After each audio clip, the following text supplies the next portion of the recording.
It's Halloween. Or it may not be, I don't know. All I know is that I made one video this month for Spook Month. And now it's Halloween, or it may not be, I don't know. All I know is that I try to make more videos. And shit happened. I couldn't make more videos. Now I had to extend these spooky reviews or whatever into the next month because I suck and I'm a failure. And I promised myself I would make more, but now it's Halloween. I broke that promise to myself. I really suck. But I guess I should probably start this video. Hello, one and all. If you don't know who I am, well, then you can call me Ari. And today, I am once again talking about comics and seeing how it is everybody's favorite time of the year except mine. I decided, why not talk about a comic that has the name of this holiday in the title? So you already read the title. There's no need for me to explain what this comic is and drag out this video even longer than I have to, especially when, as you can see, it's nighttime instead of the usual daytime when I record these videos. It actually kind of matches the Halloween aesthetic, actually. Today we're talking about The Last Halloween, an ongoing horror webcomic by Abby Howard. This comic started publishing in 2012 and it is 100% for free on its own website, with book 1 now completed and in print, and book 2 only 2 short chapters in. In a world, our world actually, modern day time, Halloween night, a young girl named Mona is just trying to enjoy her favorite holiday. She just wants to go trick-or-treating, wants to get free candy, wants to hang out with her father, but unfortunately her father neglects to do so and leaves her at home on her favorite night of the year. So instead of going trick-or-treating and enjoying herself, she now has to sit at home and watch TV and eat the candy that was originally left out for trick-or-treaters. But that time is cut short when a monster suddenly appears in her household and tries to kill her. Mona barely escapes with the help of some tasty teens that were waiting just outside trying to TP her house because she took their candy.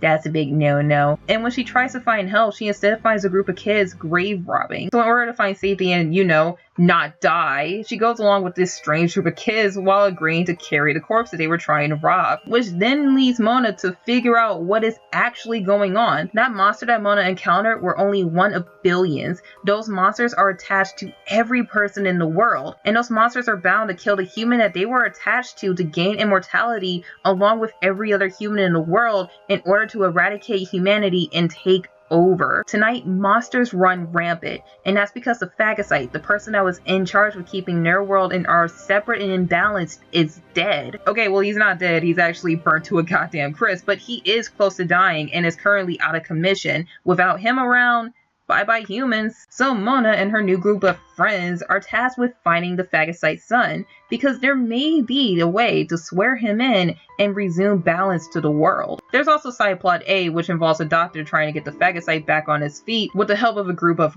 gods, and side plot B, which involves a mysterious woman who's actually friends with a monster who's currently looking after a guy that's tied up in the back of their car. Okay, so first things first, this is not a scary comic. It may want to be a scary comic, but it holds itself back in the writing department, the art we will get to later. The story is a great setup for a horror webcomic. You have this 10-year-old girl who isn't the chosen one, but a victim of circumstance. A girl who was trying to escape these monsters and, not die, ends up learning that the world is ending because this one guy is currently out of commission, and her being the only human in the room is tasked with saving humanity, saving people from their literal demons. And with everyone in the world having their own demon, this comic has to be scary, right? Well, the writing is more focused on being funny rather than scary. The Last Halloween is surprisingly very humor heavy. There are jokes that get a good chuckle out of me, while there are other jokes that make me roll my eyes when intended to. The sense of humor here is a bit dark, but mostly sarcastic. It rolls its eyes at itself while also looking at the reader, winking and going, "See what I did there?" But most of these jokes are still. There are so many in here that have been done and said before. There's nothing inventive in the portrayal of them that makes me want to laugh. Instead, it leaves me going, what's the point? What's the point? What's the point of having an unfunny joke to an unfunny character when I feel like you're trying to make this character more likable? Trust me, they are not any more likable. There are serious moments in this comic that I found hard to take seriously. Not because they're poorly written or happen at a drop of a hat, but because of how humor heavy this comic is, I had to really ease into the serious moments in order to get it. The writing of this comic makes it confused. With how humor heavy it is, you would think it's meant for a younger audience, but the art would say otherwise. Abby Howard is crazy skilled. The character designs in this comic are likable and memorable, my favorites being Mona and the Abominable Doctor. I want to marry these lines. I mean, look at them. Look at how smooth they are. Look at how much weighting they have. Look at how they truly define an object. Abby uses her lines to shade her comic. There are two primary colors here, black and white. No gray, and that rocks. It shows just how far line art can go when I zoom in on an object and go, oh, son of a bitch, those are lines. Because if you take away all of the line art besides the outlines, this comic would be purely white. Anyway, with there being billions of monsters in this world, there must be a lot of them in this comic, allowing for some cool character designs.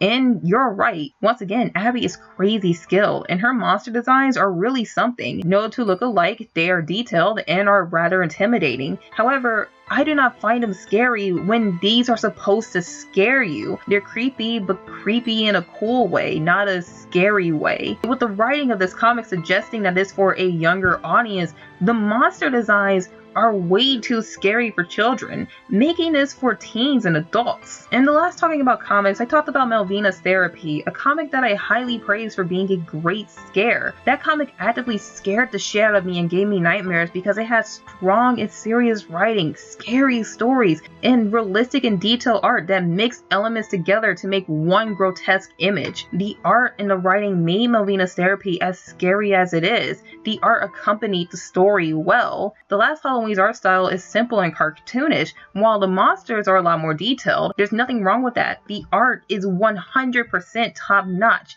but the writing holds it back. The art in The Last Halloween is simple and cartoonish, blending in detailed monsters for good effect. These monsters do not scare me, but they are still well designed, and they are also still too scary for a younger audience. The writing is what holds this comic back. It has excellent artwork. Nothing about this artwork should change, but the writing definitely should, because once again, it just confuses this comic. There's another webcomic with artwork similar to this one called Brood Hollow. It has simple and cartoonish artwork for the characters and backgrounds, but the monsters are very realistic and detailed, and it has writing that's very serious and has stakes to it, making the comic extremely scary and suspenseful. But enough about that, because we have to get to the characters. In the corner, we have Shirley, the angsty teenage ghoul who's always looking at her phone, and Ringle, the vampire, who's the funny one.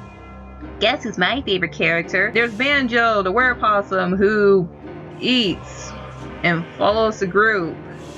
And I'm not sure if he's all there. There's a doctor who's just doing her job, and we don't know anything about her besides the fact that she's doing her job. And the mysterious woman, well, it's best to just let secrets be secrets. My favorite characters are the Abominable Doctor and Robert the doll. The Doctor because he's funny and serious and has a great design, and Robert is a straight man, a more logical character whose purpose is to bring discomfort and suffering to those around him.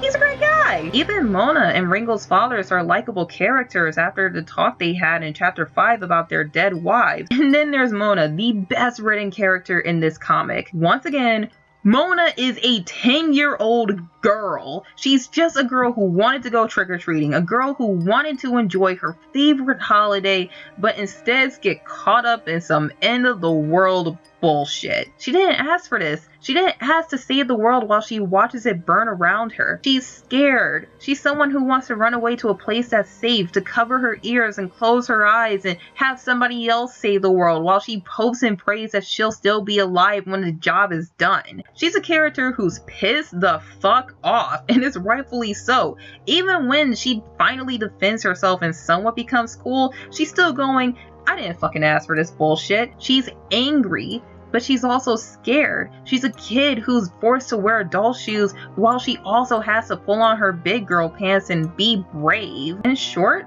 she's a character that the reader can relate to in a story like this. So, I know I ragged on this comic quite a lot in this video, but in all honesty, I quite enjoy it. If there's one word I would use to describe The Last Halloween, it would be delightful. yet still not in the full sense of the word. Abby is having so much fun making this comic. You can tell because it bleeds into the pages. It's a comic that relishes in the macabre and draws influence from that. It's a comic that loves horror and Halloween and some of the things that's associated with it. It's a comic that pokes fun at some of those things while also making fun of itself. It rolls its eyes, it laughs, it's trying to be cheeky.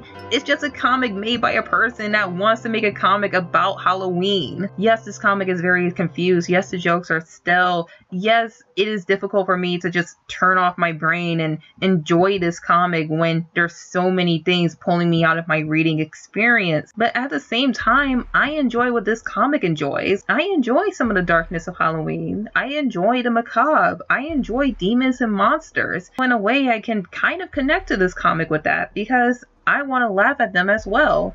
And that's what I find so enjoyable about that. Because although it can't quite find its footing, it still wants to laugh. And that's what I want to do when reading this. I also want to laugh while enjoying one of my least favorite times of year. So if you read The Last Halloween, then please tell me, what did you think about it in the comments below? And if you haven't read it, well, it will be linked below in the description along with Abby's Twitter and her Patreon. The comic is 100% for free, so please consider checking it out and following her and supporting her work. Abby does have other comics out there and she is a great artist. Remember, if you really like this comic, book 1 is in print, so please show her some love. And if you enjoyed me or this video, well then please consider subscribing to this channel. I have other videos like this and more. You can also follow me on Twitter at callmearieNS to talk to me. I'm a pretty okay person, I guess. With that being said, this video is over. Once again, my name is Ari, and until next time, please by all means have a good one and have a safe and happy